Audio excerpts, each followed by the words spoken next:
once people write the list, I say two things. One is, if someone who unconditionally loved you saw this list, a friend, a partner, parents, children, would they be like, oh yeah, that's Sean. That's you, No, they wouldn't. They don't see you through the same lens. And secondly, if someone else talked to you this way and said these things to you, would you allow them in your life?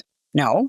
So why are we doing it to ourselves? We want to be loved. We want to be, deeply cared for. But we have a problem loving ourselves. We really do. And that's why I say self-love is selfless, because the nourishing and flourishing that happens when you can correct those patterns is really empowering. Well, welcome everyone back to the Chantre Show. I've got a really awesome guest with me today. Would you like to tell people who you are and a little bit about what you do? Yeah, sure. Thank you for having me on, Sean. My name is Nina Purewal, and I actually am the founder of Pure Minds, Inc. We do wellness workshops for companies. I've worked with over 60 companies now. It's wonderful to see the wellness and mental health advocacy that's going on within the corporate sector. I'm also the international bestselling co-author of Let That Shit Go. And I'm just on a mission to help people let go through mindfulness and awareness. I'm also an executive grief ambassador for the Season Center for Grieving Children. So definitely check them out. Children experiencing loss have peer-to-peer support with the support of the Season Center. There's a lot there. That's awesome. Like, all of that's awesome. Like, the work that you're doing is amazing. And it is great that people are, we're talking more about these. It's like, I love that people are sick and tired of being sick and tired. And, people are wanting to kind of feel better and to feel good. And like, I remember that I had a toxic boss early in my career. And it was the worst experience. And I didn't know that this was not normal. I didn't know that you can have, people that validate you, that you can have work environments that have positive people. And it was interesting because at that time, when I went to HR, they didn't have any solutions for me. No one talked about this stuff. It was just like, deal with it. Yeah, absolutely. I started out in the corporate sector 22 years ago now, and it's such a different landscape. I mean, I was just talking to someone about if, the things that got said all those years ago got said now, it wouldn't fly. And one of my favorite quotes from doing leadership training is, you are the lens through which, your manager is the lens through which you view the organization. So if you can work for a great cause, you can work for a great company, but if you have a manager that is hindering, how you're showing up, then that's affecting, your work pace, your efficiency, your passion for the job. Wow. I never thought about that, but that's a great, great, great way to look at it. It's like, I have heard people say that you don't quit a job. You quit. Normally people quit the manager, like you quit the supervisor, because the reason people want to leave is not because the job is unfulfilling or these other things. It's because the person that they're working under is often very challenging or tough to work with. Now, Yeah. you also co-authored this book, Let That Shit Go. That's Yes. awesome. Like, what sparked the urge to write this book or to be part of this process? Yeah, that's a great question. So I worked in corporate for majority of my career in sales and marketing. And then in 2010, I hit a peak point of stress sparked by the corporate grind. I was addicted to my crackberry and my blackberry, as I called it at the time. And so I took a year sabbatical and moved to Northern California, where I lived in a monastery or an ashram for a year. And through all that wisdom, that we learned from monks from all around the world, I came back and thought so much of this is applicable to the workspace and how we manage stress and mitigate anxiety. And so came back, the world kind of wasn't ready for it. But a few years later, one of my girlfriends and I started doing workshops downtown Toronto on, mindfulness, meditation, finding that peace and bliss. And HarperCollins actually discovered us and asked us if they would turn the material into a book, which was an absolute dream and completely unexpected. I wasn't one of those, I need to become an author, had nothing on the radar to write a book. But when you follow your heart, sometimes the universe kind of gives you gifts that are unexpected. I love that. I love that. I love the I'm a firm believer, if you are ready for that next step, the universe will go, here you go. But you have to be Here you ready and go. willing, and ready to step through that door, you know? So that's beautiful. What let's imagine someone coming to you and speaking about something. How do people go about the process of letting something go? Because it's not always easy. I was driving in Yeah. traffic, and I had a guy cut me off, and driving straight at me, and then he flipped me off, and I just wanted to go back and yell at him, but I was just like, my daughter's glad. I was like, Daddy, let it go. And I was just like, okay, Yeah. okay, we're gonna do that. But it's not easy. How can people let things go? Yeah, that's such a great and broad question. And I love that your daughter was in the back keeping you in check.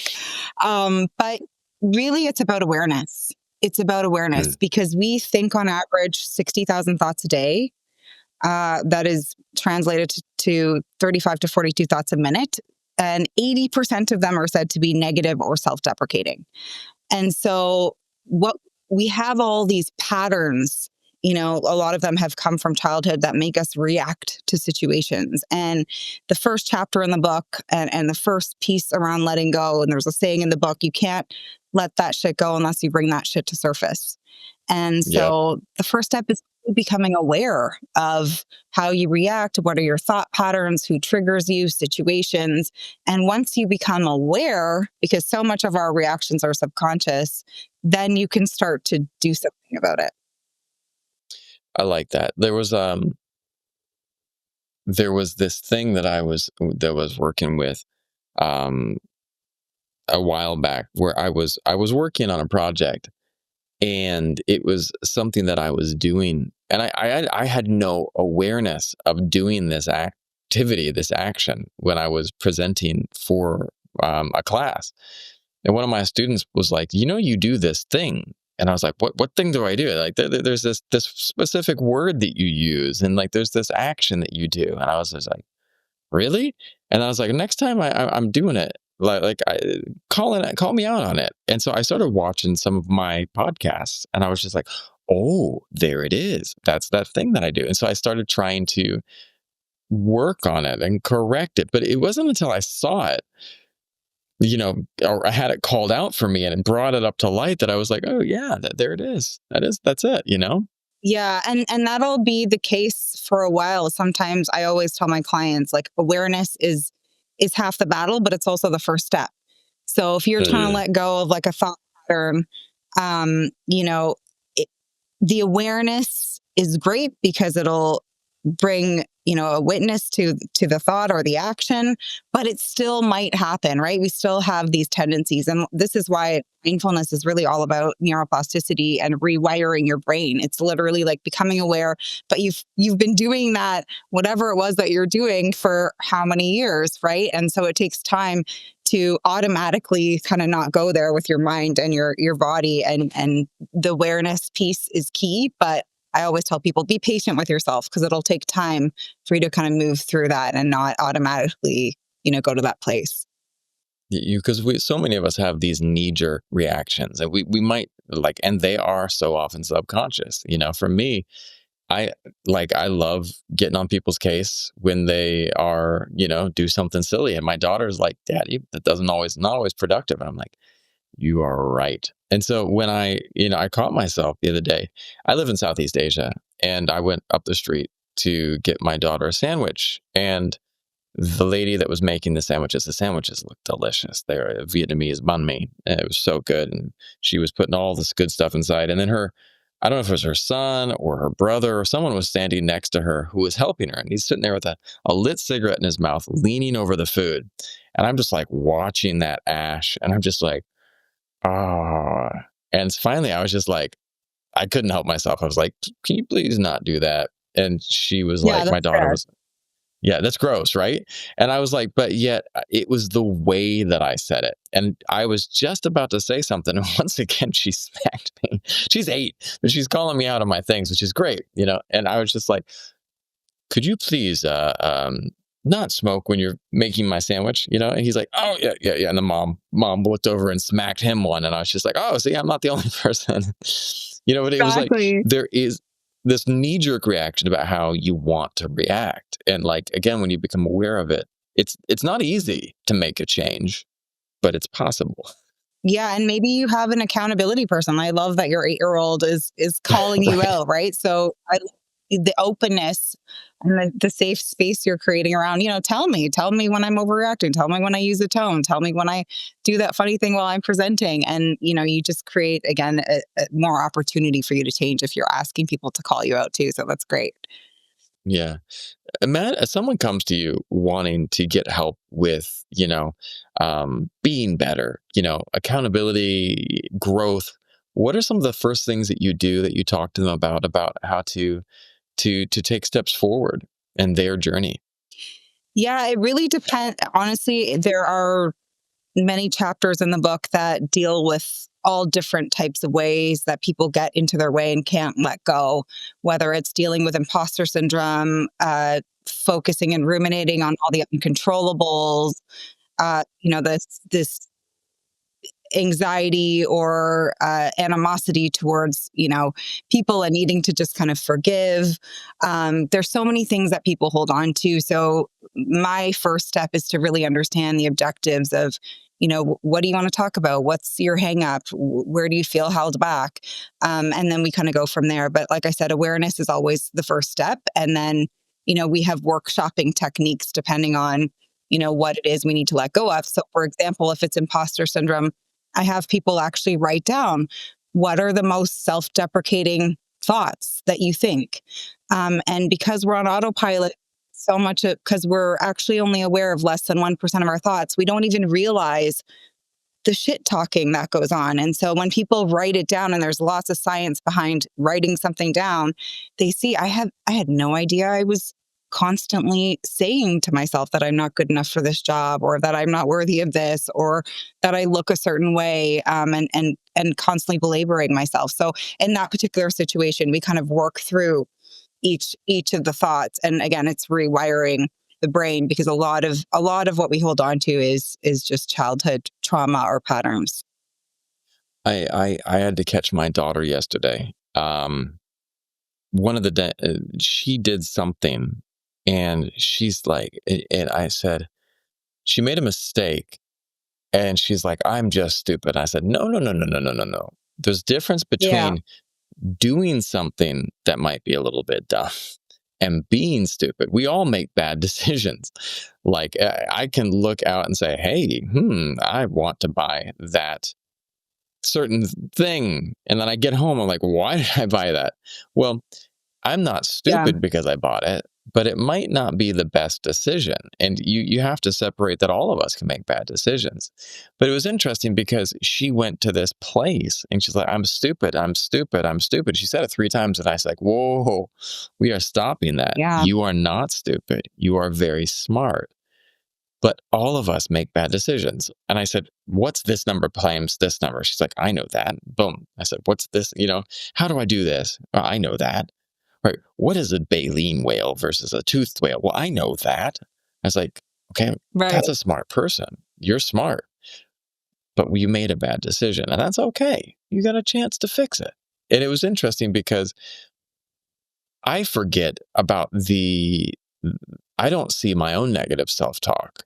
And so after she did that, I sat down, and it's interesting that I did this a day or two before, we talked. I was sitting there and I was like, all right, I'm going to start seeing what I say to myself. And I was amazed at how much I belittle myself. It's amazing. Totally. It's wild. And I have once people write the list, I say two things. One is, if someone who unconditionally loved you saw this list, a friend, a partner, parents, children, would they be like, oh yeah, that's Sean, that's you? No, they wouldn't. They don't see you through the same lens. And secondly, if someone else talked to you this way, and said these things to you, would you allow them in your life? No. So why are we doing it to ourselves? We want to be loved. We want to be, deeply cared for. But we have a problem loving ourselves. We really do, and that's why I say self love is selfless, because the nourishing and flourishing that happens when you can correct those patterns is really empowering, and recognize them. Next, I'm going to give you work to write them down, Oh, and I'm going to do it. I tell people do it. It's and outside of I tell people outside of our work together, outside of the workshop, outside of the coaching, add to this list, because every time you notice, just keep a list going, and you'll suddenly realize, wow, I really belabor myself for really no good reason. I never, and I don't know if it works, but I remember for a while I was like big into mantras, and I don't know how that works, but what I found myself doing this last couple days is, as I would catch myself, it's like, oh, I'm just bad at money. I'm bad at money, or something like that. And then I was like, no, no, no, no, no, no, no, no. Yeah, I am creating new solutions. And I think that's a cognitive behavioral therapy technique, the reframing. It's like, okay, no, I'm not bad with money. Maybe I'm dealing with this situation, but that doesn't make you bad at something. Oh, I'm bad in love, or whatever someone might say to themselves. I am not lovable. Well, maybe you are in a situation that doesn't make you feel loved. That it's like that reframing for me is always a big deal. It's like, um, yeah, we can have, was it the catastrophizing? My mom's a cognitive behavioral therapist, and she would always like talk about these. But like, one of the things that I find is I just always go to like that worst case scenario too. And that's always a really hard one for me. It's just like, oh, I made this mistake. The world is now ending. It's like, no. yeah, absolutely. I think it's so important to build awareness of what we're saying to each other, as I said, list it out, because it does affect how we show up. And, I put a sticky about 10 years ago, I wrote in capital letters, get yourself out of the way. And I put it on Yes. my, computer, the edge of my computer, because, writing corporate emails, or, having a challenging discussion, or, pushing back with someone, I was questioning myself, and writing the email 10 times. And, we get into our own heads. And so we really do have to become aware of these patterns. And it's very liberating. And again, they might not go away right away. Awareness doesn't Right. mean they're gone, but they'll still keep popping up. But what's the difference is they're not going to impact you as much. They're not going to have the same trickle effect. And one of my mentors said to me, once you get into the fifth or sixth thought about something, that's when you really start going down the rabbit hole. Right. So you start with, I'm not good at money, and I can't believe I made that decision. And like, now I'm in this situation, and and then you're gone down the rabbit hole. Right. So catching yourself, and we have a technique in the book, but catching yourself kind of before you go there. And the second thing I want to say to that is thoughts are so important. I just finished reading Dr. Wayne Dyer's Wishes Fulfilled. And again, lots of science. When I started studying this stuff in the 90s, there was no science behind it. And now there's so many Yeah. neurologists and scientists that have gotten behind it. But thoughts are so powerful. So when we're saying these things, whether it's an intentional mantra or not, we're manifesting. Our thoughts become action, which becomes the reality. You've heard the whole train. So, all the more reason to become aware and work to switch up those thought patterns. I had a very interesting experience happen. The power of what we put out there. It's a little woo woo, but this is wild. So I was All about doing it. this. I was doing this thing where I was talking. We were traveling. My family was traveling back to the States, and there was this practice in Taiwan that they have where people, to change their luck, will change the name. And so it was like they'll tell people, okay, now my new name is this, because the belief in Taiwan, even though I'm not in Taiwan, but it was interesting. They people say this is my new name, and that the bad luck that was with the old name won't follow the new name. Okay, so the new name is this whole new awareness and reality. And so I was just like, I told my wife, I was like, all right, call me a new name. I'm gonna change up some of my luck. Call me by my middle name, Eric. And so for a week, I had everyone in my house calling me Eric. It was cracking me up, and we were just, it was fun. It was silly. But then we flew back to the US. And when we were flying, the airline mixed up my ticket. They put the wrong name on there. They called me Eric. They did And not. I'm serious. And they put Eric um as my family, like they put it as my first name, and then my first name as my last name. So they called me Eric, and I was getting ready to board, and they wouldn't let me board because my passport didn't match my name of Eric that was on That's my ticket. what. It's wild. And I was just like, and I didn't do that. I put everything in the computer the same way. And I was just like, but then because of that, I got 5 extra days in Hawaii with family. And it was exactly what I needed. And so I was like, after I came home, I was like, all right, everyone call me Sean again. That's my name. I don't need any more weird things like this going on. But like what was wild was that like I just told people like this, all right, call me this different name. And then suddenly the airline changed it. And I was just like, man, what we put out there, the intentions we put out there. And so I was like, after that, I was like, I need everyone to start calling me billionaire. That's where we're at right now. Like, that's where we're at. I don't need call me anything but rich, and healthy and happy, and it's like, because it's wild that in something so simple, like it just was so evident. And, one of the greatest stories I read too, like maybe you don't believe the woo woo, but there is science behind stuff too. Like Eric Barker in his great book, Barking Up the Wrong Tree, talks about success. And they studied people who think they're lucky versus people who think they're unlucky. And they started studying, well, obviously people who think they're lucky are more successful. And so they started studying why.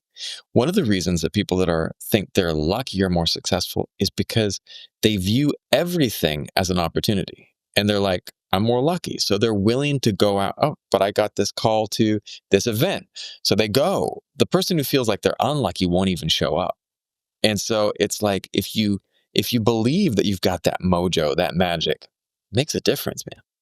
Yeah, you definitely seize the opportunity and you seize the day. And I just actually read a study about people who are at the end of life, and they asked them, did you live a good life or did you live a challenging life? And it was kind of 50-50.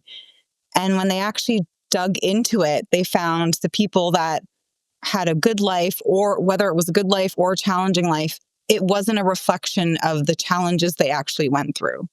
It was the lens through which they were playing, their life. So thoughts are really, really powerful. How you view yourself is really powerful. And there's an example, I think it was in The Secret, which is also a little, it goes into the woo territory, but there was an example of a man who put together a vision board and what he wanted, and he ended up packing it away, and they had moved, and like years later they were in their the new home, and his son was emptying boxes, and he found this vision board, and he showed the vision board to the dad, and he looked at it, and he had this big mansion with this pool on the vision board, and as he looked closer he was like, oh my gosh, that's our house.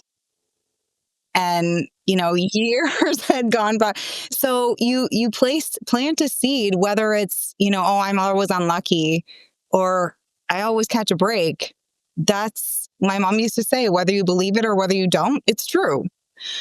It's kind of as simple as that. So we kind of create, and you'll notice as your thoughts change, your future will slowly shift, because again, you're putting that energy out there. I cannot believe that the plane ticket. I mean, that's wild. Of all names, like that's just wild. It's wild. And I had to buy a new ticket, but it was perfect. It was like, it was exactly what needed to happen. And it was exactly where I needed to be. And it was just like, it was so serendipitous. And I was just like, you know what? At these types of moments, you just got to go with it. But another great example of that, the manifesting, was Jim Carrey. You watch speeches online, and he goes on and he Yes. talks about the writing a check to himself. He wrote a check for himself just for this exact amount. And it was like, he believed that he could achieve it. And then he just walked forward with this conviction that it was going to happen. And that's just so powerful. So it was $1 million check. It was so powerful, and 100%. there's a lot of heaviness going on. There's a lot, in society that's happening. There's climate change, interest rates are through the roof. I know in North America, there's just 95% of people in the corporate workspace are stressed out, and 1 in 4 people are affected by mental health. And, it's just it's easier, right? They say like misery loves company. Like it's almost easier to kind of go into those doom and gloom places. We have to work harder to believe and to think and put out there, all the things that we can be. But, it's got to start somewhere. Otherwise, you're just, whatever you're thinking is kind of perpetuating into your future. Right. And I think that one of the things too is that I love this that, and again, getting back to the workspace, because there are times where I will feel on cloud nine and optimistic, and I'm just like, I'm enjoying life. But then I go into a workplace and I have to deal with my daughter today, deal with the challenges. I'll finish that thought. But my daughter today came to me and was talking about the kid she doesn't like in class. Can't remember his name, but let's call him Tom. Tom bugs Eric. her. Yeah, right, Eric, right? Tom Eric. Yeah, so Tom Eric was giving her a hard time in class. And one of the things I said, he said, the reality is you have to learn to just handle people like that. There will always be a Tom or an Eric in the workplace. But the goal that I want you to start working on is to learn how not to let Tom or Eric affect you.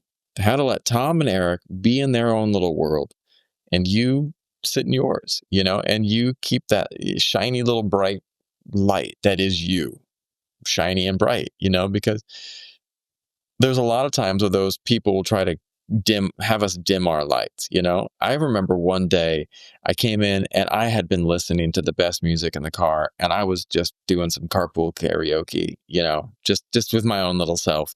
Walked into work and I was humming a tune, and someone said, gave me some snide remark or offhand comment. And I just was like, I can react to that, or just, I'm enjoying this song, and just keep enjoying the song. It's okay. How can people better hold their space? Yeah, that's a great question. And when it comes to, people who just are putting a kind of energy out there or putting you down or trying to drag you down, I tell the same thing to my daughter is, hurt people hurt people.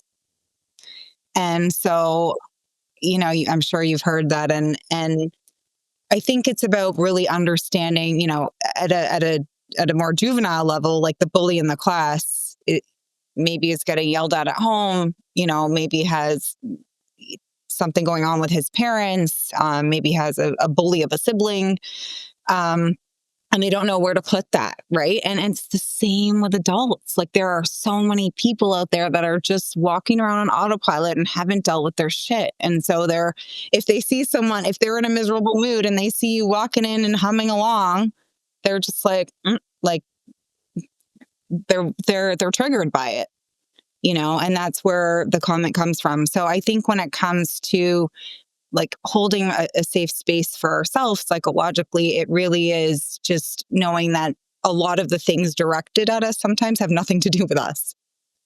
And, also letting go, I talk about this too a lot in the book, is letting go of the people you can't control. That's one of the biggest things I coach people on, is like, you cannot control other people.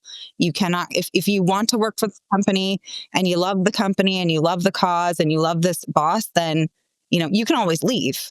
But, this person is going to always show up this way. And I kind of made it a little game with myself to not only accept that they're going to show up this way, but expect it. And when you expect it, it's kind of, you get together for Thanksgiving dinner and you always hear, oh, when, the people ask, when are you getting married? And it's like, leave me alone, and they go home and they're triggered by it. And why does Aunt Bertha always ask me this question of, so just next dinner, it's like, she's going to come she's going to come and just accept that how she's going to show up. But when you start to expect it, it's like, how long into dinner is the question going to come? It just kind of eases it takes the focus off you and kind of flips the script. And it's like, this is how they're going to show up. Um, and when you ruminate about, the people or the situations that you can't control, one of the monks I studied under said to me, every time you think about something that you can't control, it's a dead thought. It's a dead thought. It's not going to propel you forward in any way. It's not going to drive your efficiency. It's not going to make you feel good. In fact, it's draining your energy. So again, going back to chapter 1, which is awareness, and a lot of those dead thoughts happen at 2, 3 a.m. when we can't sleep, just there's nothing I can do about it. Put it in the can't control bucket and focus on what you can control. And so I think it is really about acknowledging first that people are showing up because of how they are, how their makeup, and to let go when they come at you, because really it has nothing to do with you. I love the that dichotomy of control, because we love to Oh, try to control the whole world. I grew up surfing, and this last trip to the States, I was able to take my daughter to Maui, and we were able to start to learn to boogie board. nice. And when we were standing in the ocean, she was like, "Okay, what? Let's go now." And I was like, "No, there's no waves right now. We can't control this. We can't control if the waves are coming. We can control what we do while we wait, and we can sit here and just be peaceful." And she's like, "Well, what do we do?" And I was like, "Just sit. It's going to come. Wait a minute, and the waves will come." And we waited, and we got into a better position. And then all of a sudden, the waves came. And she's like, "Now what do I do?" I said, "Now you can control your kicking and your swimming." And I said, "Get on that board and just kick, kick, kick, kick." And it was interesting because what I was doing was I was just working with her on breaking down the things that she could control. You can't control the Right. waves in your life. You can't control the sun. You cannot control the ocean, but you can control your effort and your timing, your position, and what you do with it. That's great. She's lucky to have you. I love all these lessons, and I agree. We have such a false sense over what we have control over. Right? And we really do. And we also are all like control freaks, right? We all want to know what's next. And um it's so important to really get in the moment. So for example, Wednesday I had a big workshop and I was opening up a wellness fair for college staff and faculty. And I wake up at 7, my workshop's at 9, and the power's out. And this Oh man. happens in our area. And power's out means like no Wi-Fi. So I can't get online to present. It was all online.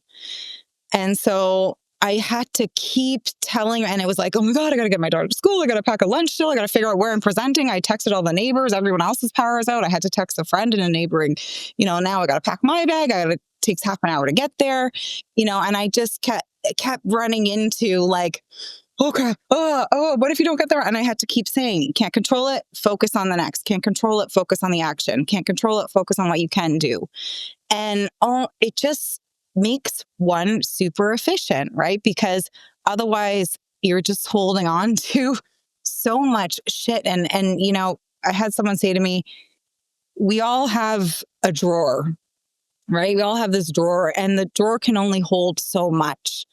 And if Yes. you're holding like old tchotchkes from Florida, and there's all the collecting dust in the drawer, and all the things we hold on to from the past or people in our lives, you can't make space for the new, and I really challenging, relationship with my dad.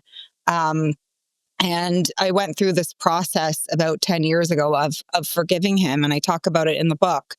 But my goodness, when I was able to remove all of that anger and resentment, and he passed away when I was 16. So I'm like, he's not holding on to any of this. I'm holding on to this stuff. And so as soon as I was able to do the work, go deep, acknowledge it, work to let it go, that's when the book landed in my lap.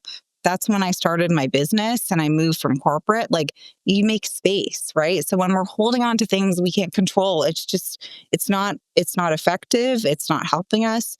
And I always say, if you can control 1%, go for it.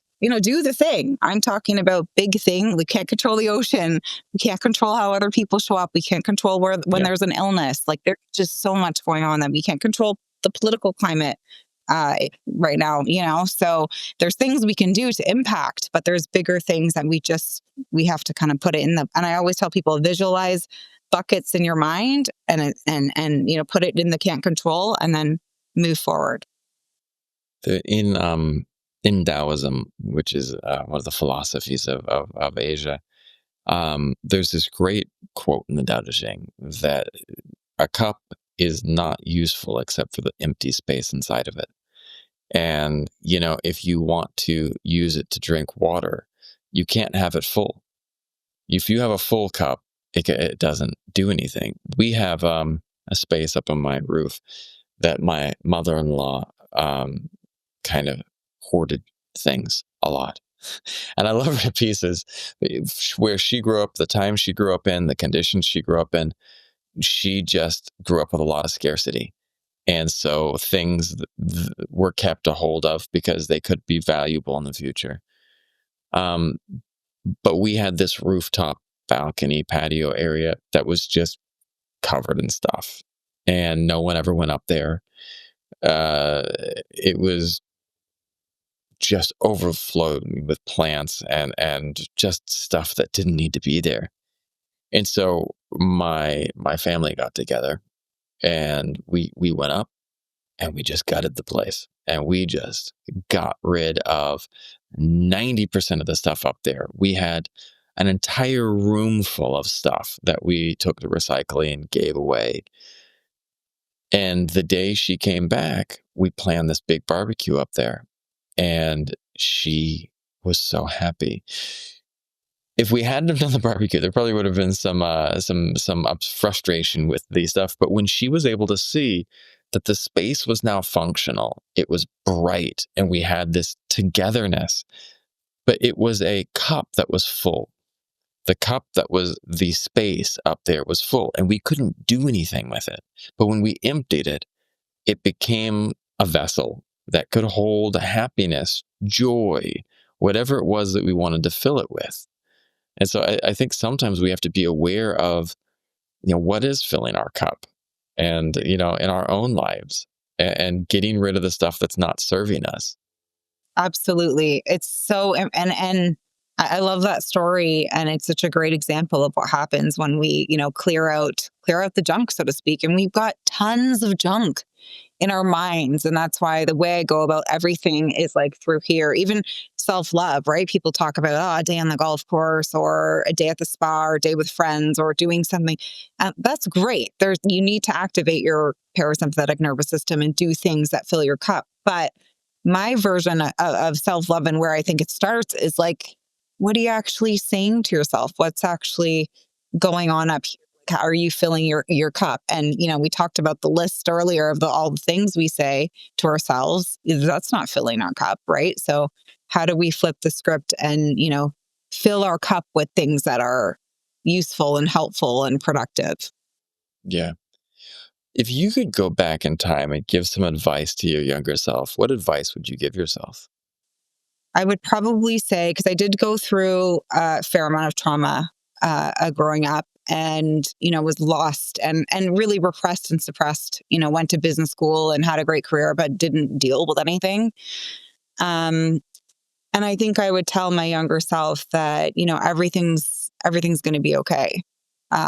You're going to get through this. And because I look at the youth now, I'm in Canada and I know depression and anxiety is on the rise. And unfortunately, not to go here, but youth suicide rates have doubled. There's just so much hopelessness and self-hate going on. And I think, if we all told ourselves like, it's going to be okay. We have the strength to move through incredible adversity. Um, if we put our minds to it. And I think that's something I would say to my younger self, that you will move through the dark and the heavy. I love that. Where do you see yourself going next? Any new books on the horizon?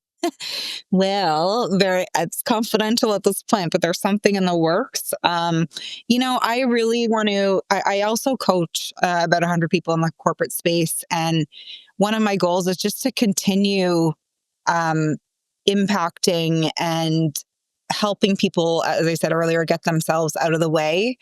Um, Stress is up, anxiety is up, depression's up. We need to really bring awareness in the workspace, because we spent the whole pandemic bringing work home.